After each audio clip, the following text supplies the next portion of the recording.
শিক্ষার্থীরা যেভাবে নিহত হলো এই বিষয়টা আপনি কিভাবে দেখছেন?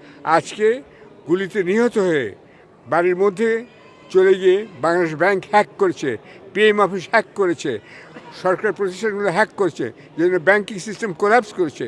সেই ছেলেপেলেরা বাধ্য হবে ঘরে বসে লড়াই করতে, বাইরে আর যাবে না। তারা ঘরে বসে ট্যাঙ্কের বিরুদ্ধে লড়াই হবে। কম্পিউটার বনাম ট্যাঙ্ক, এটাই হচ্ছে আগামী দিনের সূচনা। এবং সেখানে শেখ হাসিনা ড্রোন আক্রমণ থেকে রক্ষা পাবে না।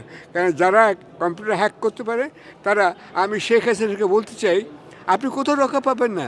তারা ড্রোন দিয়ে আপনাকে হত্যা করে ফেলতে পারে। তার মানে প্রযুক্তির ব্যবহার করবে তারা। প্রযুক্তি ব্যবহার শুরু হয়ে গিয়েছে, এটা শেখ হাসিনার মাথায় নাই। কারণ তার বাবার শিক্ষক ছিলেন আমার বাবা, এবং তিনি তাকে তার 14 গোষ্ঠীতে একটাই গ্র্যাজুয়েট, সেটা আমার বাবার কল্যাণেই হয়েছেন। এই বাস্তবতা বাবার আত্মজীবনী লেখা আছে, এবং শেখ মুজিব সেটা স্বীকার করতেন।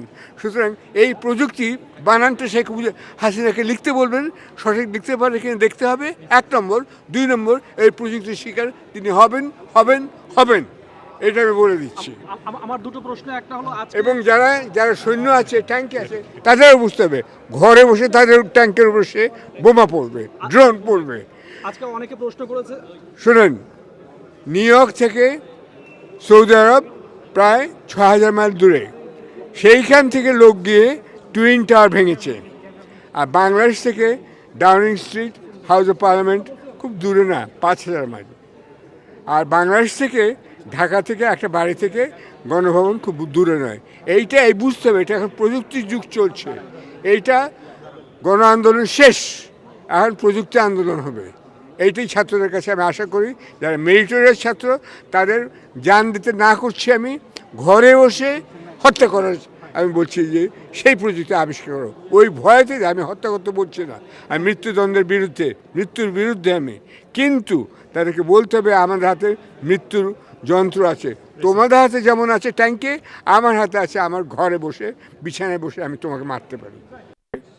এসব প্রতিশ্রুতি দেওয়া হচ্ছে হাইকোর্টে, বা ধরুন নির্বাচন কমিশনেরও সুন্দর আইন আছে, দেশেও আইন আছে, কিন্তু আইন মেনে এই সরকার চলে না। সুতরাং সরকার কোনো মিথ্যা প্রতিশ্রুতি ছাত্ররা ভুলবে না, এটাই আশা করি। আমি ছাত্রদের প্রতি সংহতি জানাচ্ছি। আর একটা কথা, যে এটা কিন্তু শুধু যে ছাত্র আন্দোলন হচ্ছে তা না, এটা আন্দোলনটা হচ্ছে তাদের চাকরি দরকার। শুধু চাকরি সৃষ্টি করার সুযোগ অবিলম্বে করতে হবে, যে কোনো সরকারি আসুক না কেন, এটা মনে রাখতে হবে। এটা চাকরির জন্য, তাদের যে বাঁচা মারার অস্তিত্বের জন্য। একটা পার্টিতে জয়েন করলো বললেই চাকরি পাবে, এটা হতে পারে না। এই পার্টির গোড়া উপড়ে ফেলতে হবে টুঙ্গিপাড়া থেকে।